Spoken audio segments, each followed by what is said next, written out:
The sky hung like a bruise over the Colorado plains as Zara Mitchell clutched her shawl tighter, her ragged breaths visible in the pre-dawn chill of April 1876.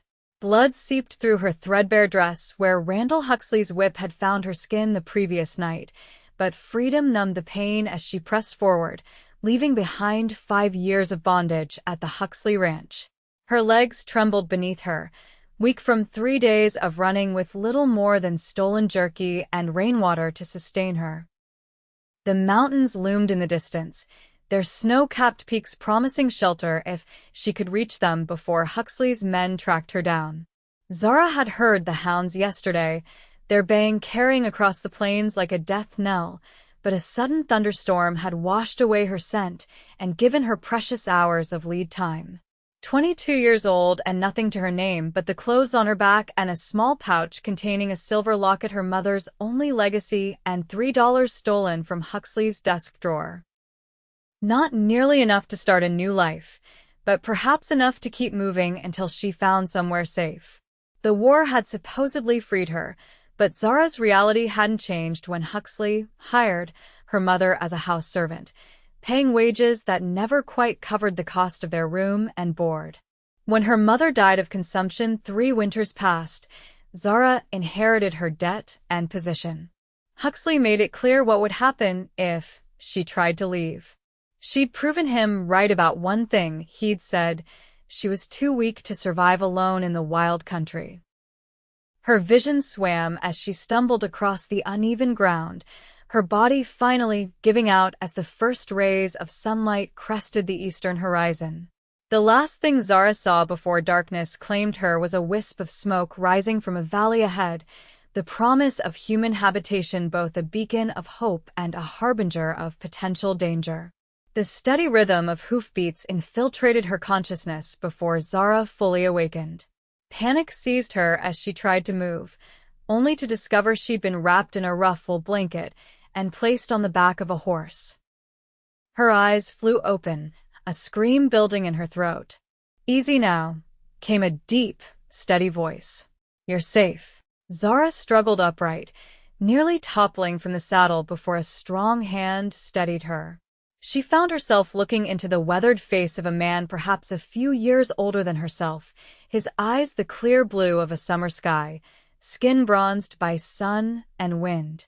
His dark blonde hair curled beneath a battered Stetson, and several days' worth of stubble shadowed his jaw. "Who are you?" she demanded, her voice hoarse from thirst. "Where are you taking me?" "Name's Flynn Summers," he answered, loosening his grip, but staying close enough to catch her if she fell. "Found you collapsed about a mile back. Taking you to my cabin so you can rest up proper." "No." Zara twisted in the saddle, searching the horizon for signs of pursuit. "I can't stop. They'll be looking for me." Flynn's expression hardened. "Huxley's men." Her heart stuttered. "You know him?" "Know of him." Flynn spat on the ground. "Got quite a reputation round these parts." "Not a good one." He studied her face. "You one of his workers?" Zara hesitated, unsure how much to reveal. In these parts, returning runaway servants to their employers could earn a handsome reward. "I was. Not anymore." Flynn nodded slowly. "Well, my place is up in those hills. Huxley's men rarely venture that far, too much trouble for too little gain. You'll be safe there while you heal up." "I don't need charity," Zara said, though the weakness in her limbs betrayed her. A hint of a smile touched Flynn's lips. "It ain't charity. It's basic human decency. Something in short supply these days, it seems." Despite her misgivings, Zara found herself relaxing slightly. There was something reassuring about Flynn's straightforward manner. "Why would you help someone you don't even know?" Flynn adjusted his hat, squinting at the sun. "My ma raised me to believe you don't need a reason to help folks, only to harm them." He clicked his tongue at his horse, a handsome chestnut gelding. "Besides, I know what it's like to run from something. Sometimes all a person needs is a safe place to catch their breath." They rode in silence for a while, climbing steadily into the foothills. The terrain grew rockier, dotted with pine and aspen. As they crested a ridge, Zara saw a small cabin nestled in a protected valley, smoke curling from its stone chimney. A corral held several horses, and a small garden plot showed signs of early spring planting. "It ain't much," Flynn said, misinterpreting her silence for disappointment. "But it's mine, fair and square." "It's beautiful," Zara whispered and meant it. After years in Huxley's sprawling, ostentatious ranch house, the simple, honest cabin seemed like paradise. Flynn helped her dismount when they reached the cabin, his hands strong but gentle on her waist. Zara winced as the movement pulled at the lash marks on her back, and Flynn's expression darkened when he noticed her pain. "You're hurt." "It's nothing," she lied. "Let's get you inside." Flynn guided her to the cabin door. "My friend Sarah comes by sometimes. She's good with healing. I can send for her if you need tending." The interior of the cabin was surprisingly tidy for a bachelor's quarters. A stone fireplace dominated one wall, with a rough-hewn table and chairs positioned nearby. A curtain partitioned off what Zara assumed was the sleeping area. Everything was simple but sturdy, built to last. "You live here alone?" she asked, sinking gratefully onto a chair. Flynn nodded, hanging his hat on a peg by the door. "Just me and the horses." He moved to the fireplace, where a pot hung over low flames. "Got some stew. Nothing fancy, but it'll put strength back in you." As he ladled the thick venison stew into a wooden bowl, Zara studied him surreptitiously. Flynn Summers didn't fit her image of a typical frontiersman. His clothes were worn but clean, his movements efficient but unhurried. No liquor bottles in evidence, and the books stacked on a small shelf suggested a man of some education. "Why are you really helping me?" she asked as he set the bowl before her with a chunk of crusty bread. Flynn settled into the chair opposite, his blue eyes serious. "Because I've seen what Huxley does to those he considers his property. And because no person should own another, war or no war." Zara's hand trembled as she lifted the spoon. "The law might disagree with you. Then the law is wrong." The simplicity of his statement, delivered without hesitation, brought unexpected tears to Zara's eyes. "Eat now. Rest." Tomorrow is soon enough to decide what comes next. That night, despite Flynn's protests that he would sleep by the fire, Zara insisted he take his bed while she made do with blankets near the hearth. Her body ached with exhaustion, but her mind raced with possibilities and fears. Could she trust the stranger? What would happen when Huxley's men inevitably tracked her here? Where could she go that would truly be safe? She woke with a start sometime in the darkest hours, a scream caught in her throat from a nightmare of hounds and whips and Huxley's cold, possessive eyes. A moment later, Flynn was beside her, a comforting presence in the firelit darkness. "Just a dream," he murmured. "You're safe here." Zara nodded, unable to speak past the knot in her throat. Flynn didn't press her, just added wood to the dying fire and sat quietly beside her until her breathing steadied. "I was 16 when Huxley came to our town," she found herself saying. "My father died in the war, and my mother took work where she could find it. Huxley offered good wages and a place to live. It seemed like Providence." A bitter laugh escaped her. "We didn't realize we were walking into a trap." Flynn listened silently as Zara told her story, how Huxley systematically ensured her mother could never quite pay off their debt for room and board, how after her mother's death, Huxley had made it clear that Zara would continue in her place, how his hands had begun to linger when they passed in hallways, his eyes following her with growing intent. "2 nights ago, he came to my room," Zara whispered. "Said it was time I showed proper gratitude for his generosity. All these years." She hugged her knees to her chest. "I hit him with a water pitcher and ran. He caught me before I reached the property line. Had me whipped, as an example to the others." "How did you get away?" Flynn asked, his voice tight, with controlled anger. Kitchen fire. Started in the smokehouse after everyone was asleep. While they were fighting the blaze, I slipped away. Zara stared into the flames. I don't know if anyone was hurt. I just ran. Flynn was quiet for a long moment. You did what you had to do to survive. No shame in that. What will you do when they come looking? Zara asked. They always come looking. Cross that bridge when we come to it, Flynn replied. For now, just rest. No one's taking you anywhere you don't want to go. The promise in his words wrapped around her like a blanket, and for the first time in years, Zara slept without fear shadowing her dreams. Morning brought a crisp clarity to the mountain air. Flynn was already outside when Zara emerged from the cabin, the lash marks on her back cleaned and dressed with a poultice he'd made from herbs in his garden. She found him in the corral, working with a spirited pinto mare. Zara watched, fascinated, as Flynn moved around the horse with confident ease. He never raised his voice or used force, just patient persistence and gentle guidance. The mare, initially skittish, gradually relaxed under his ministrations. She's beautiful, Zara said when Flynn noticed her standing at the fence. This is Calico, he said, patting the mare's neck. Found her half-starved last winter, caught in a poacher's trap. Been working with her ever since. She trusts you. Flynn shrugged. Horses know when you mean them no harm. People too, mostly. He secured Calico's lead to a post and approached the fence. How's her back feeling? Better, Zara admitted. Thank you for the poultice. Learned that from a Ute woman who passed through here a few years back. Traded her a good knife for the knowledge. Flynn glanced at the sun's position. Hungry? I can fix some breakfast. Over a simple meal of cornmeal mush with dried apples and strong coffee, Flynn explained his situation. He'd come west after the war, worked cattle drives and as a wrangler on various ranches before winning his current property in a high-stakes poker game 3 years ago. Previous owner was eager to head to California. Said the place was cursed because he could make a go of it. Flynn's eyes crinkled at the corners when he smiled. Turns out he was just lazy.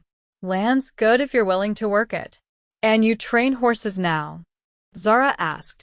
Flynn nodded. Got a knack for the difficult ones. Ranchers bring me their problem cases, or I find wild ones worth gentling. Sell them for a fair price, enough to keep me in coffee and ammunition.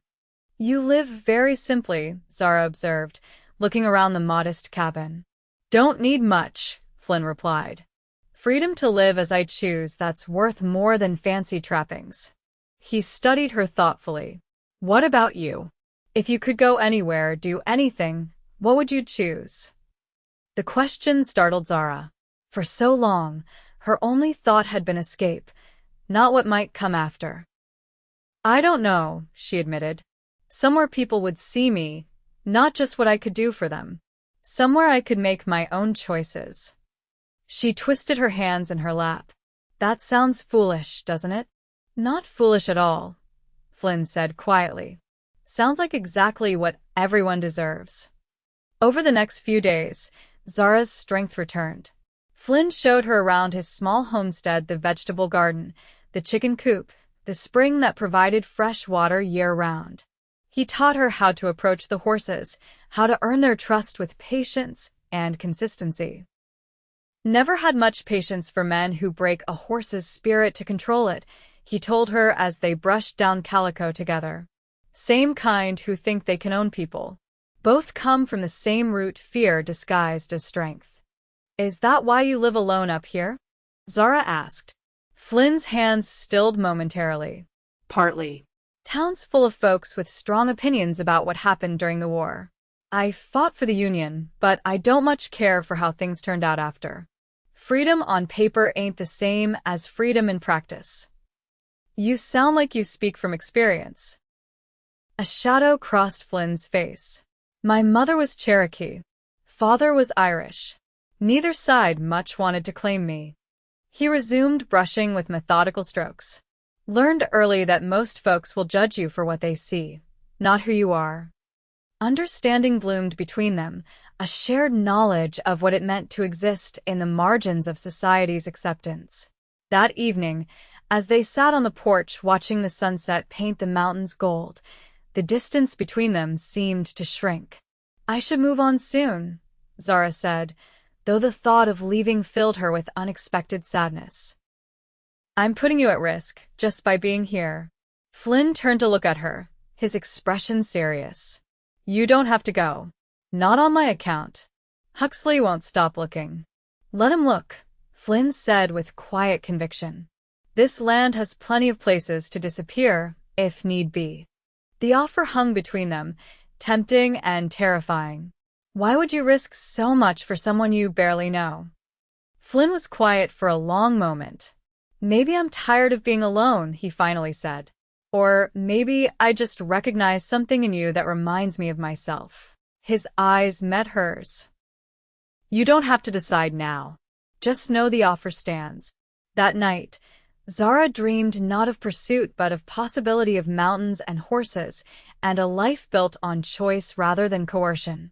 She woke with the first light, a decision forming in her mind, only to find Flynn already saddled and preparing to ride out. "Trouble?" she asked, instantly alert.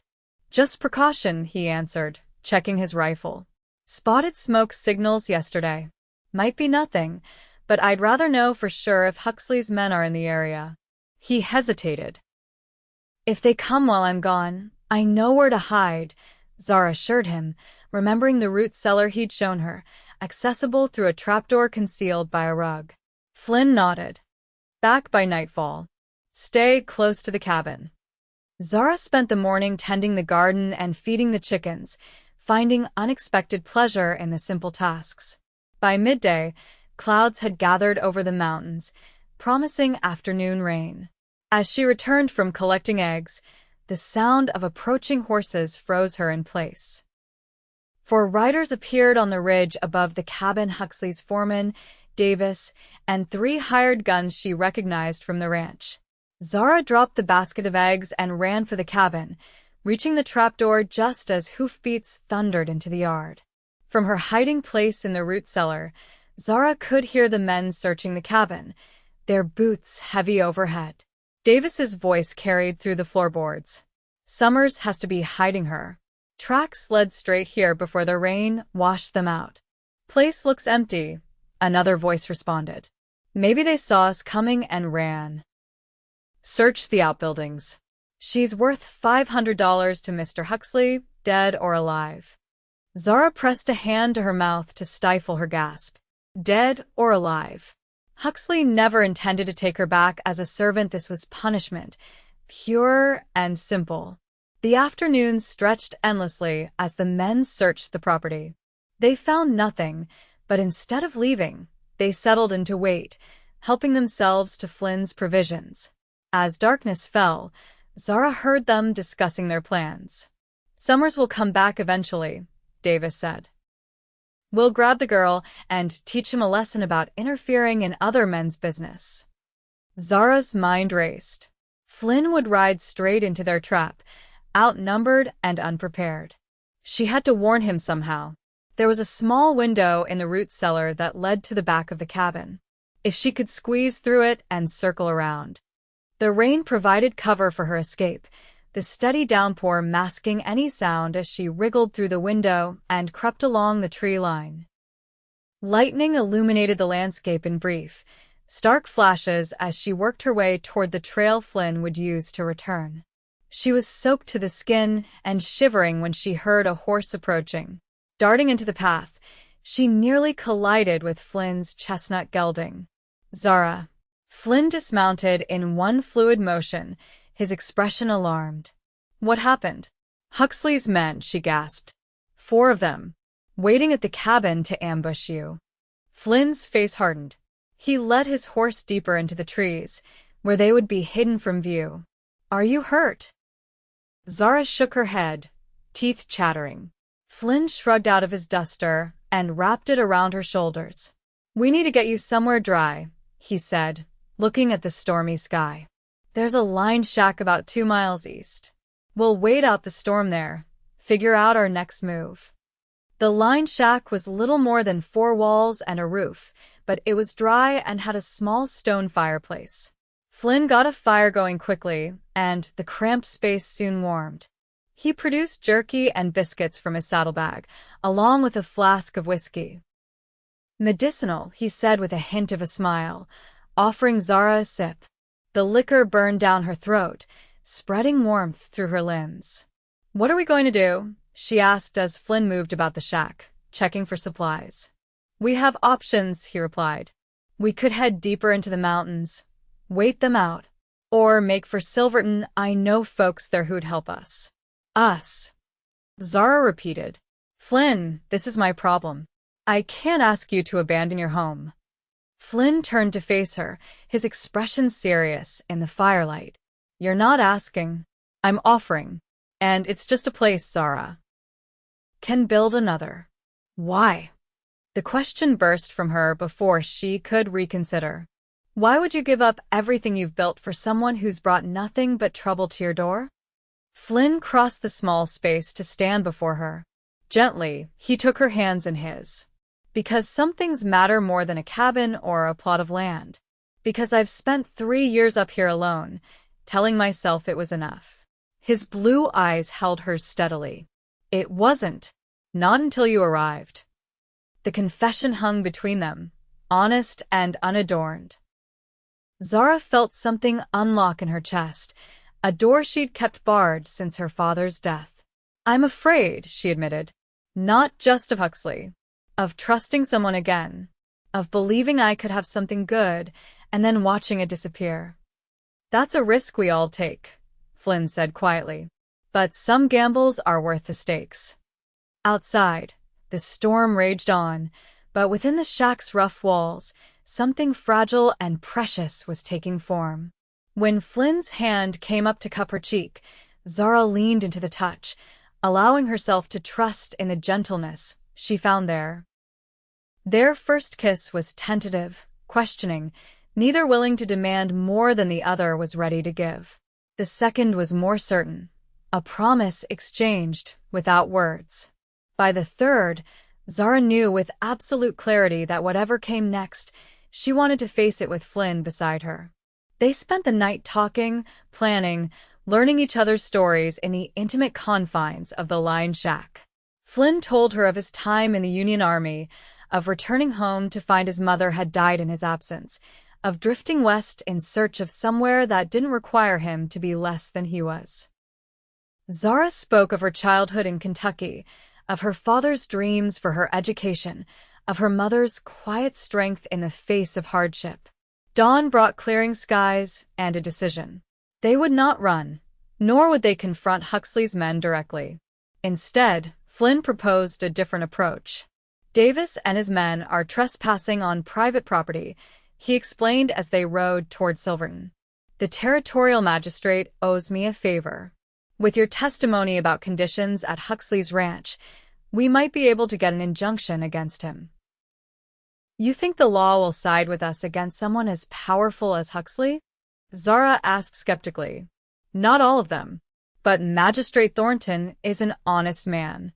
And Huxley's reputation works against him. There have been rumors about his operation for years." Silverton was a bustling mining town nestled in a valley surrounded by towering peaks. Flynn led Zara directly to a modest building displaying a sign that read, "Territorial Magistrate's Office." Inside, they found a white-haired man with shrewd eyes and a no-nonsense demeanor. "Summers," he greeted Flynn with a nod. "Been a while since you've come to town." "Got a situation, Judge," Flynn replied. "Hoping you might help us sort it out." Over the next hour, Zara told her story, all of it. The debt servitude that amounted to slavery in all but name, the abuses suffered by Huxley's workers, the threat against her life. Magistrate Thornton listened without interruption, his expression growing grimmer by the minute. "Not the first such tale I've heard about Huxley," he said when she finished. "But the first from someone willing to testify." He drummed his fingers on his desk thoughtfully. "It would help if we had corroborating evidence." Any other workers who might speak up? There was a cook, Zara said slowly. Eliza Johnson. She helped me the night I escaped. Slipped me food for the journey. She hesitated. I don't know what happened to her after the fire. Thornton nodded. I'll send deputies to investigate under the pretense of checking on the fire damage. If this Eliza is willing to talk. He fixed his gaze on Flynn. In the meantime, you two stay at the hotel. On me. I don't want Huxley's men finding you before we can build a proper case. As they left the magistrate's office, Flynn took Zara's hand. It's a start, he said. But we should be prepared in case things don't go as planned. You mean if the law fails us? Flynn nodded grimly. Wouldn't be the first time. The hotel room was small but clean, with a feather bed that felt like luxury after days of sleeping on the cabin floor. As night fell, Zara stood by the window, watching the lamplights of Silverton come to life. What will you do if we can't go back to your cabin? She asked Flynn, who sat cleaning his revolver at the small table. He corrected gently. And I told you it's just a place. There's land all over the West for those willing to work it. He set the gun aside and came to stand beside her. The question is, what do you want, Zara? She turned to face him, drawing courage from the steady presence he'd become in her life. I want to stop running. I want to build something that's mine, ours, if you're offering. She took a deep breath. I want to wake up each morning without fear. Flynn's eyes softened as he drew her into his arms. Then that's what we'll make happen, he murmured against her hair. Together. 3 days later, Magistrate Thornton summoned them back to his office. His expression was solemn but satisfied. My deputies found more than we bargained for at Huxley's ranch, he said without preamble. Eliza Johnson was willing to talk, along with half a dozen others. Seems your escape, and the fire sparked something of a rebellion. He shuffled through papers on his desk. Huxley's been arrested on multiple charges: fraud, false imprisonment, assault. The territorial governor has ordered an investigation into his business practices. Relief washed over Zara in a dizzying wave. What about Davis and the men looking for me? Recalled to the ranch to deal with the chaos, Thornton replied. Though I'd advise caution for a while yet. Huxley has friends in high places. This fight isn't over. Flynn's hand found Zara's, squeezing gently. We'll be careful. There's something else, Thornton added, his expression softening slightly. With Huxley's assets frozen pending investigation, the court has authorized reparations to his former workers.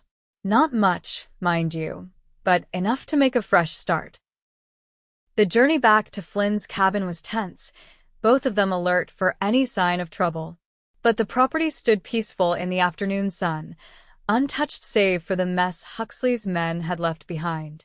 Home, Flynn said simply as they dismounted. If you wanted to be. Zara looked at the cabin, the corral, the garden still showing signs of her care. I do, she answered. But I want to make it ours, truly.